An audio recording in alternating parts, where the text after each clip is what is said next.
사도 바울이 로마서 4장에서 너희가 구원을 행위로 받는 것이 아니라 믿음으로 의롭다고 인정을 받는다는 사실을 아브라함을 통해서 이렇게 짚어주고 있습니다.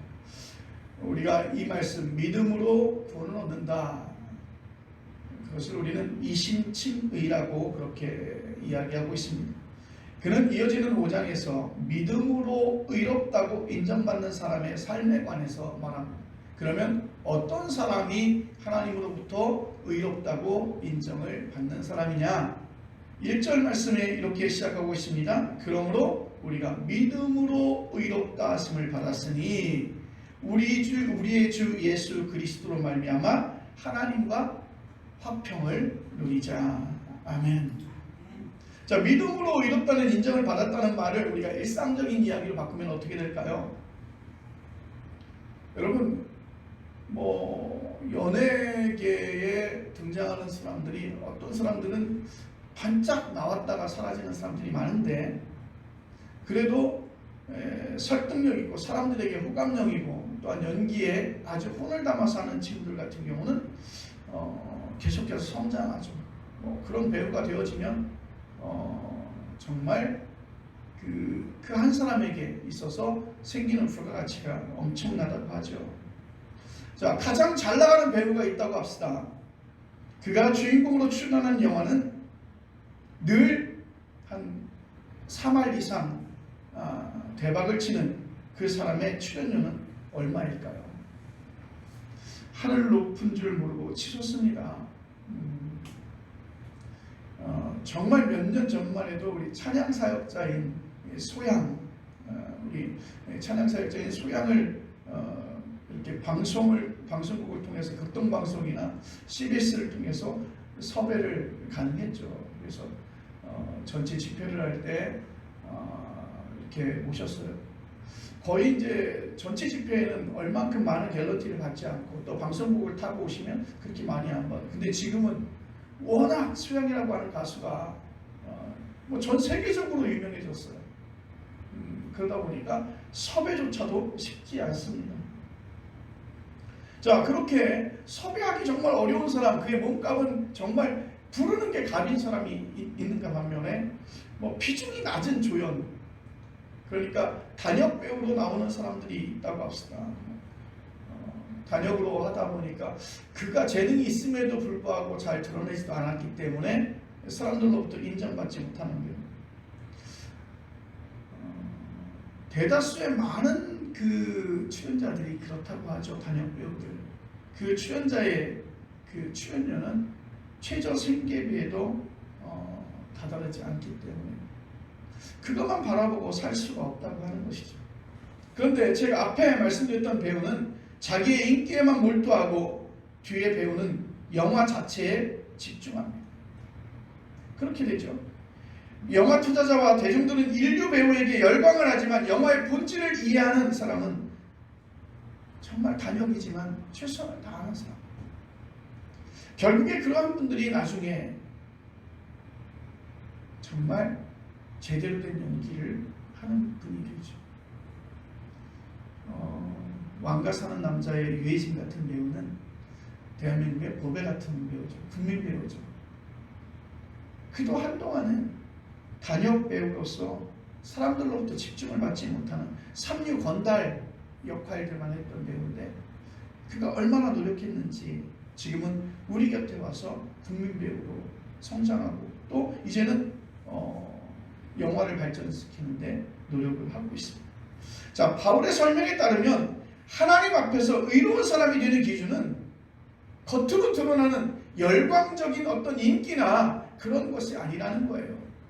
그가 입은 옷이 아니라 그를 바라보는 시각이 어떤 열광하는 사람들의 인기가 아니라 그런 행위와 업적이 아니라 바로 자기가 그 하는 일을 향한 순전한 믿음, 순전한 사랑, 순전한 어떤 노력이라는 것이죠. 다른 말로 표현하면 우리가 구원을 얻는데 하나님께로 나가고 의롭다함을 얻는 것에 가장 중요한 것은 어떤 행위, 업적이 아니라는 거죠. 왜? 하나님께서 말씀하셨는데 우리 스스로가 무엇을 할 수 있는 사람들이 아니잖아요. 정말 힘이 없고 생각할 줄 모르고 나약한 사람들이죠. 그런데 그를 사랑하는 것은 바로 하나님을 향한 순전한 믿음이라는 것이죠. 이런 가르침은 관념적이거나 우리의 실제 삶에서 큰 의미가 없다고 생각하는 사람들도 있을 것입니다. 순전한 믿음은 어떤 것일까? 순전한 믿음은요, 하나님 앞에서만 의로워지고 세상살이는 완전히 실패해도 괜찮냐고 그렇게 묻는 사람들도 있습니다. 그러면 순전한 믿음으로 그렇게 살아가면 세상에서 잘 살 수 있느냐? 그렇게 묻는 것이죠. 우리 한번 잘 말씀을 새겨서 생각해 봅시다. 오늘 성경에서 의롭다라고 하는 말은 행복이나 즐거움이나 영혼의 만족으로 우리가 바꿔서 표현할 수 있습니다. 하나님을 통해서 내가 하나님만으로 하나님을 통해서 하나님으로 인하여 내가 의롭다고 인정받은 사람, 오늘 본문 1절이 말하듯이 하나님과 무엇을 누리냐면 평화를 누리는 사람, 하나님과 다툼하지 않고 하나님과 싸움하지 않고 하나님과 평화를 누리는 사람. 하나님과의 평화는 생명과의 평화입니다. 그런 사람이 실제로 가장 행복한 사람인 줄로 믿습니다. 하나님과의 평화는 생명과의 평화라고 말씀을 드렸습니다. 가난해도 그는 영혼의 평화를 잃지 않습니다. 왜? 하나님께서 함께 하신다고 하는 하나님과의 평화를 그는 지키고 있었습니다. 세상 권력을 두려워하지 않고 세상 명예를 부러워하지 않기 때문입니다. 그래서 사도 바울이 2절에서 이런 은혜를 받은 사람은 하나님의 영광을 희망하면서 즐거워한다고 고백합니다. 사실 우리가 인간적인 삶에서 바라볼 때 잘 이해가 되지 않죠. 왜 저분은 좋은 일도 없는데 저렇게 기뻐할까? 저분은 하는 사업마다 그렇게 잘 되지 않는데도 불구하고 저 사람의 표정은 참 밝아. 왜? 그는 하나님과의 내적인 그 교통을 통해서 그는 그 마음의 평화를 가지고 있는 것이죠. 여러분, 물론 돈과 권력과 영이 신처럼 숭배되는 세상이잖아요. 이 세상에는 이렇게 살기가 만만치 않습니다. 세상에 한편으로는 우리로 온갖 걱정을 머리에 이고 살아가야 하는 것처럼 우리들을 위협하고, 다른 한편으로는 돈만 있으면 해결되어진다는, 그래서 돈을 가지기 위해서 우리가 노력하고 그 돈을 위해서 우리가 삶의 모든 것들의 어느 일정 부분들을 우리는 포기하고 살아가기도 합니다. 그 물질이 주는 그 유혹이 엄청나죠. 심지어는 나의 영혼을 팔아서라도, 내 영혼을 갈아서라도 그 물질을 얻기를 원합니다. 이런 세상에서 우리가 여전히 오늘 성경 말씀대로 믿음을 통한 의로움 가운데서 하나님과 평화를 누리자는 바울의 고백이 그 어떤 설득력을 가질 수 있을까 우리는 생각할 수 있습니다. 사도 바울은 도대체 어떤 생각으로, 사도 바울은 도대체 어떤 마음가짐으로, 사도 바울은 어떤 느낌으로 이 말씀을 우리에게 주셨습니까? 사도 바울은 세상 물정 모르고 하나님만 열광적으로 믿는 광신자가 아닙니다. 매우 냉철한 사람이잖아요. 여러분, 사도 바울의 전적을 보시면 알잖아요. 그는 매우 탁월한 지식가였어요. 율법에 통달한 사람이었습니다. 그리고 뛰어난 열정을 가지고 있는 그런 사람이었어요. 세상에서 벌어지는 어려움을 하나님께서 모두 간단히 또 기계적으로 해결해 주신다고 그렇게 말하는 것 아닙니다. 하나님은 잘 믿기만 하면 건강과 물질 축복은 두말할 것 없어요. 당신들의 팔자도 피고, 당신들의 자녀의 팔자도 피고, 만사형통한다는 주장, 여러분 실제로 기독교 신앙에서는 성립되지 않아요. 그런데 우리 그렇게 전도했어요. 우리가 한때 그렇게 전도했던 때가 있어요. 예수 믿으면 당신 복 받습니다. 지금도 그러죠. 예수 받으면 자녀에게 형통이 있습니다.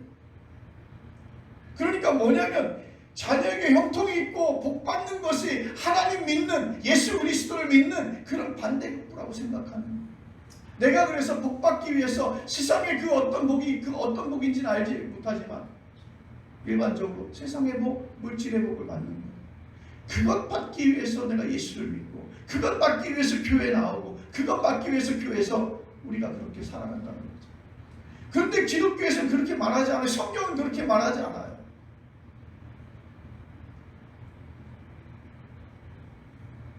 아버지의 자녀가 되어지면서 나는 아버지의 자녀의 권한을 얻게 되어지고, 당연히 아버지가 가진 것을 내가 누릴 수 있는 행복이 있는 것이지, 그 누릴 수 있는 행복을 갖기 위해서 내가 아버지라고 부르는 게 아니잖아요.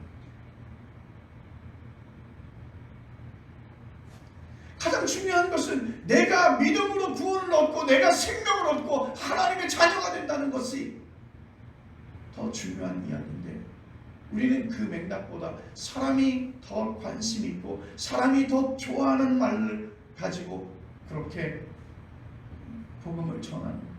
그래서 뭐예요? 예수 믿으면 당신 부자가 됩니다.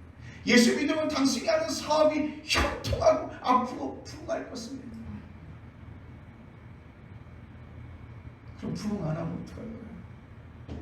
성장 안 되면 어떡할 거예요? 그럼 그때 다시 돌아서서 하나님 앞에 원망하고 교회를 떠날 겁니까? 그렇지 않잖아요. 오늘 성경에서 사도 바울이 얘기하고 있는 것은 뭐냐면요, 다른 세상의 그 어떤 것을 가지고 행복하고 기뻐한다고 하는 것이 아니라 하나님을 알므로 인하여 내가 하나님의 자녀가 되어지고, 나는 아무 공부 없으나 하나님을 사랑하는 순전한 그 믿음 하나만으로 하나님의 자녀가 되는 그 기쁨을, 그 행복을 사도 바울은 우리에게 정하고 있는 것입니다. 여러분, 오늘 말씀을 전하는 바울을 보십시오. 결혼하지 않았고 따라서 행복한 가정을 꾸리지도 않았습니다. 여러분, 사도 바울의 삶을 보세요. 부활하신 주님을 만나기 전까지는 그의 삶은 굉장히 완벽한 삶이었는지도 모릅니다. 그런데 그는 예수님 만나고 나서 망했어요. 예수님 만나고 나서 망했어요. 자기를 지지하던 모든 사람들이 자기를 돌아섰어요. 그리고 많은 사람들이 사도 바울의 말을 믿지 않았어요. 자비량으로 열심히 복음을 전하고 내가 만난 예수 그리스도, 부활하신 예수 그리스도를 전하기 위해서 사방팔방 열심히 노력하고 있었지만 사람들은 그를 인정하지 않았어요. 그리고 그를 사도라고 부르지도 않았어요.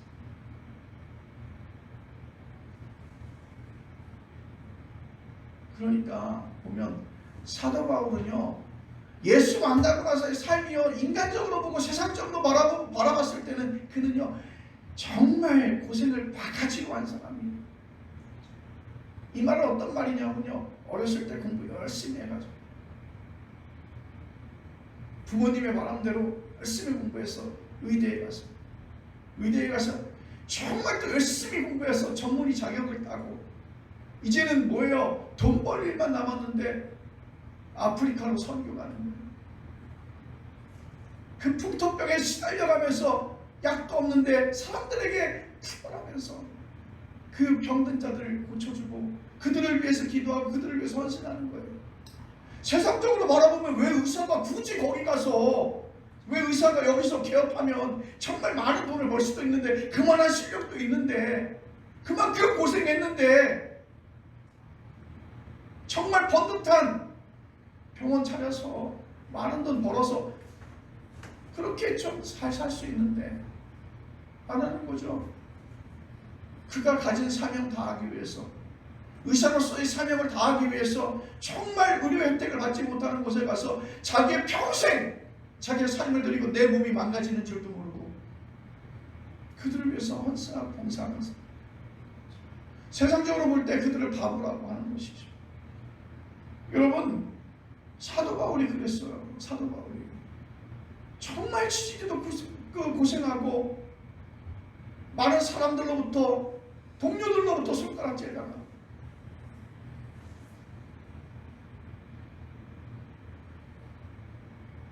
예루살렘 교회 지도자들은 사도 바울이 눈에 가시였습니다. 그런데 사도 바울은요, 자신에게 오는 시련을 외면하지 않고 그대로 온전히 받아들였습니다. 좀 원망하면 어떨까요? 하나님, 나 당신의 일을 하잖아요. 하나님, 예수 그리스도의 일을 하잖아요. 복음을 전하기 위해서 내 발이 부르트도록 다니면서 매를 맞기도 하고 감옥에 갇히기도 하고, 그런데 저 사람들이 나를 인정하지 않아요. 하나님, 좀 해결해 주세요.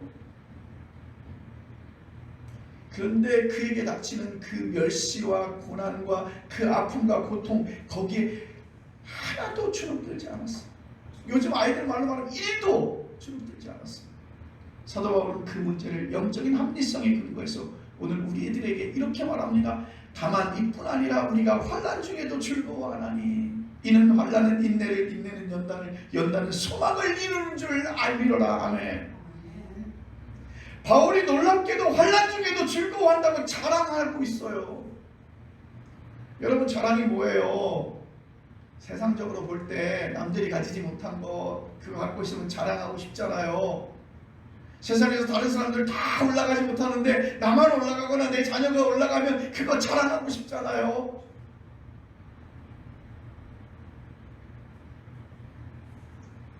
할아버지 되고 할머니 되고 첫손주 받으면요, 만나면 아주 지겹도록 사진 보여줘요. 사진 보여주면서 우리 손자라고 우리 손녀라고 자랑하잖아요. 그게 제가 그랬어요. 지겹다, 이제 그만해라. 지겹다. 한두 번 본 것도 아니고 볼 때마다 그거 보여주면서 자랑하니. 근데 어느 분들이 그러더라고요. 할아버지 되고 할머니 돼서 손자 자랑하고 손주 자랑하는 거, 그거 저기 뭐라 그러지 마라. 그거는 어쩔 수 없는 생리적인 현상이라는 거예요. 생리적인 현상이 뭐예요? 먹으면 싸야 되고 그런 거잖아요. 이거는 내가 의식해서 하는 게 아니라 생리적인 현상이라, 그거 타박하지 말라는 거예요. 그런데 오늘 사도 바울의 그 자랑은요, 즐거워. 그 환난이나 그 재난 그런 것에서 즐거워한다고 자랑하잖아요. 여러분, 근심과 재난이 있으면 염려가 되잖아요. 걱정이 되잖아요. 어떻게 하면 이걸 벗어날까? 어떻게 하면 이걸 해결할까? 고민되잖아요. 현대인은 없는 근심거리까지 어떻게 끌어다가 미리 걱정하잖아요. 모든 사람이 질서가는 환난마저 그가 자랑하는 이유는 환난이 결국 희망의 사람이 되게 하기 때문이라는 것입니다. 이 논리에서 네 단어가 이어지는데 환난과 인내와 연단과 소망이 그것입니다. 근심과 재난이 인내심을 키우고 인내심을 통하여 내면이 단단해지고 그 내면이 단단해지면 희망이 생기는 것이죠. 그 희망은 2절 후반절이 가리키듯이 하나님의 영광에 관한 것입니다. 하나님의 이 바라보가 바로 그리스도의 호프, 영광, 하나님의 영광을 희망하는 삶의 태도야말로 그리스도인의 놀라운 자랑거리인 줄로 믿습니다. 그래서 사도 바울이 환난과 결국에는 이런 희망으로 연결되기에, 나는 그 환난과 염려가 이런 희망으로 연결되기에 나는 환난과 염려가 오히려 나의 자랑이라는 거예요. 자, 하나님의 영광을 희망하는 삶은 어딘가 우리의 현실에서 거리가 있게 느껴지고 경제적으로 잘 살게 되는 것에 대한 희망이 실제로 자랑거리라고 생각하는 사람이 많을 거예요.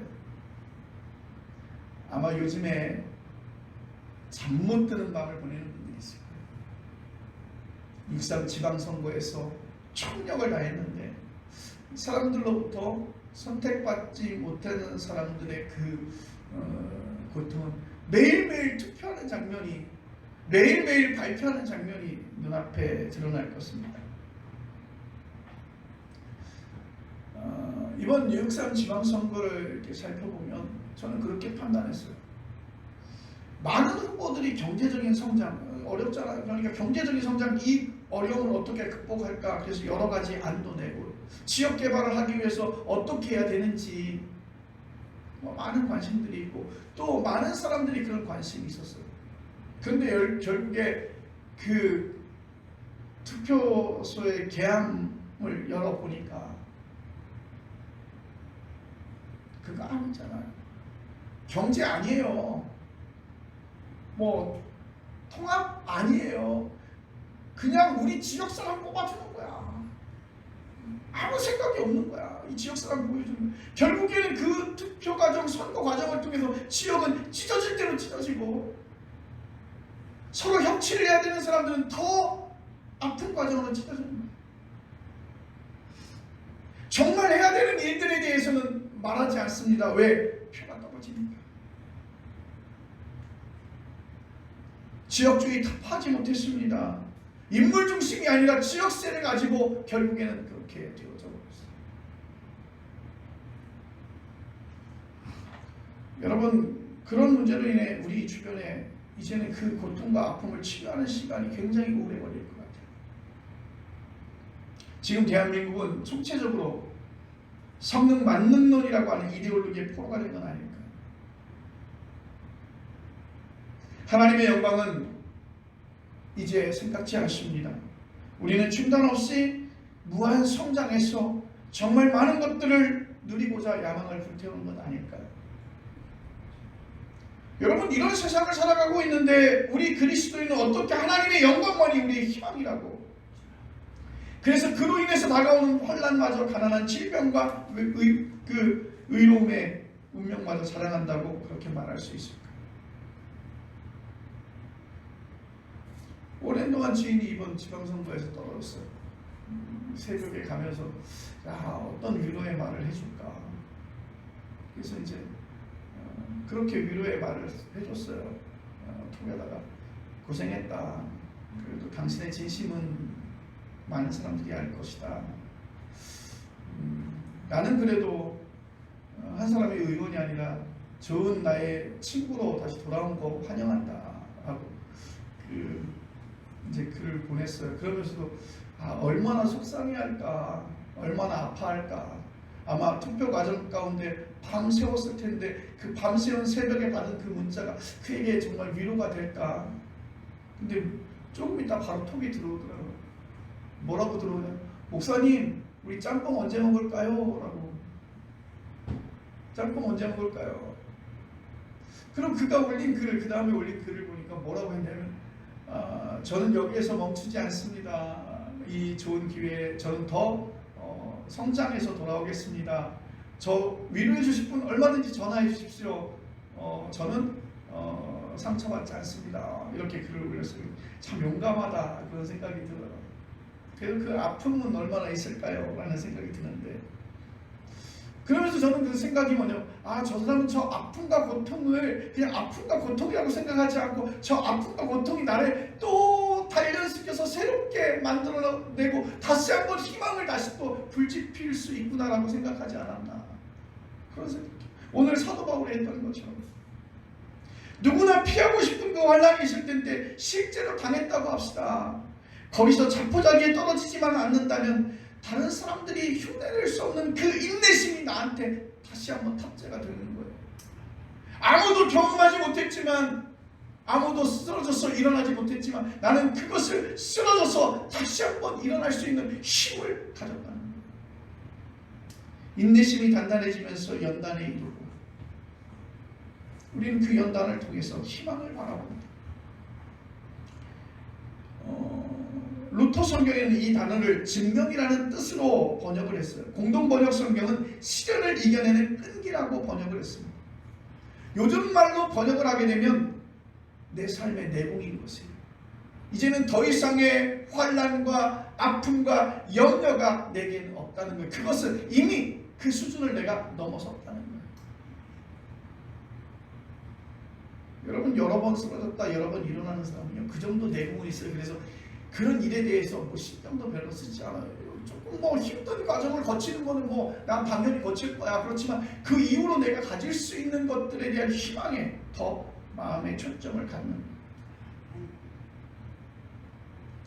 삶의 본질에 천착할 수 있습니다. 환난 없이 즐거운 인생을 산 사람을 부러워하지도 않습니다. 쓸데없는 욕심과 망상이 사라지면서 오히려 가난한 자가 복이 있고 우는 자가 복이 있다는 말씀의 진리까지 알게 되어집니다. 자, 하나님의 영광이라는 말, 하나님의 현존을 가리키고 있습니다. 하나님은 하나님이 되심이라고 말할 수도 있습니다. 이사야서 6장 3절 말씀, 거룩하다 거룩하다 거룩하다 만군의 여호와여, 그의 영광이 온 땅에 충만하도다. 누가복음 2장 14절 지극히 높은 곳에서는 하나님의 영광이요 땅에서는 하나님이 기뻐하시는 사람 중에 평화로다. 여러분, 영광이라고 해서요 무지갯빛이 나거나 후광이 찬란히 빛나는 장면만 생각하지 마십시오. 세속적인 이해타산이 개입되지 않은 절대적인 평화가 하나님의 영광인 줄로 믿습니다. 서로 배척하고 죽이는 것이 아니라 서로 환대하고 사랑하는 것이 하나님의 영광인 줄로 믿습니다. 우리는 하나님의 영광이 구체적으로 어떤 상태인지 정확히 알지 못해요. 하나님의 뜻이 온전하게 실현되는 상태로만 말할 수 있습니다. 이런 희망을 안고 살기가 쉽지 않을 것입니다. 잠시 그런 희망에 휩싸이다가도 순간적으로 인간적인 분노가 올라오죠. 서운하죠. 불평과 불만이 그 걱정에 사로잡히고 있죠. 하나님의 영광이 아니라 세상에서의 영광에 목말라합니다. 무엇이 문제일까요? 바울은 5절에서 정확하게 그 이유를 설명합니다. 제가 그 뜻을 살려서 다듬은 문장으로 한번 들어보십시오. 하나님의 영광을 향한 우리의 희망은 우리를 부끄러움에 떨어지지 않게 합니다. 왜냐하면 우리에게 주어진 성령을 통해서 하나님의 사랑이 우리 마음에 이미 채워졌기 때문입니다. 아멘. 여러분, 우리가 하나님의 영광에 절대적이고 온전한 평화와 사랑과 기쁨에 사로잡히지 못하는 이유는 성령을 통해서 하나님의 사랑을 내가 깨닫지 못하고 알지 못하는 거예요. 맛보지 못하는 거예요. 내 마음에 채워지지 않은 거예요. 하나님의 사랑을 느끼지 못하는데 어떻게 평화롭게 살며, 하나님의 사랑을 느끼지 못하는데 어떻게 사랑과 기쁨으로 충만하며 살아갈 수 있을까요? 그렇지 않습니다.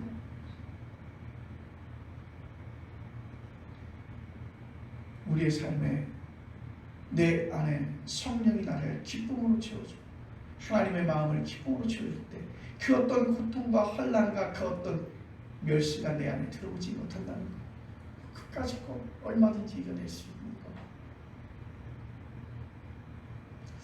가장 결정적이고 궁극적인 하나님의 사랑은 하나님께서 예수 그리스도를 이곳에 나에게 보내주셨습니다. 우리를 죄와 죽음에서 건져내신 구원 사건인 줄로 믿습니다.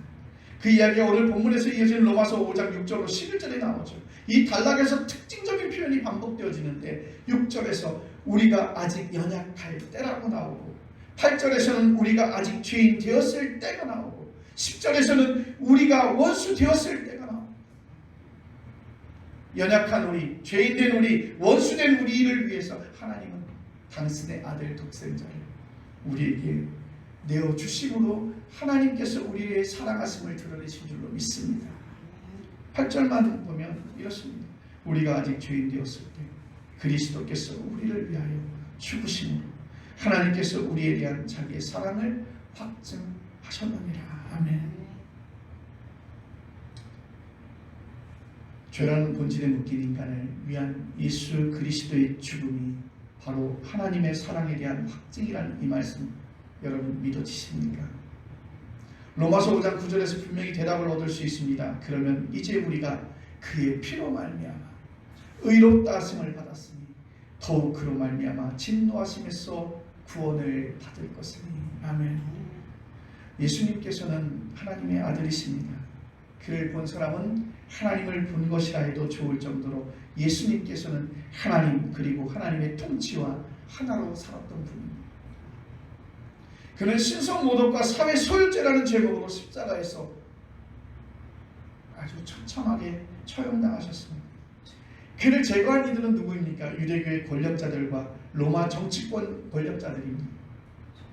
그들은 세상에서 정말 훌륭한 엘리트의 사람들이었습니다. 그들은 늘 세상에서 큰 소리치던 사람들입니다. 그들이 가장 큰 악을 행한 것입니다.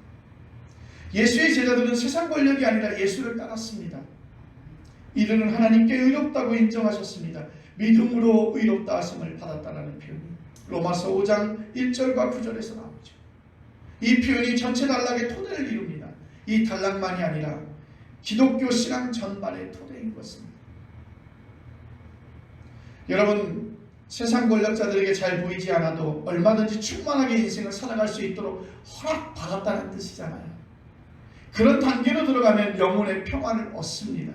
온 세상에 충만한 하나님의 영광과 하나님의 사랑을 경험합니다. 사랑하는 성도 여러분, 우리 함께 예수 그리스도의 십자가의 죽음을 통한 하나님의 사랑이 우리를 어떻게 죄와 죽음에서 우리를 해방시켜 주었는지, 그 구원의 능력이 어디에 있는지 우리 그것을 기억하고 그것을 붙들고 여러분들의 각자의 그 어렵지만 힘든 그 일상 속에서 여러분 그것을 잊지 말고 살아가시는 여러분들 되어지기를 간절히 바랍니다. 여러분들이 바로 하나님의 사랑받은 자요 하나님의 아들인 줄 믿습니다. 기도하겠습니다.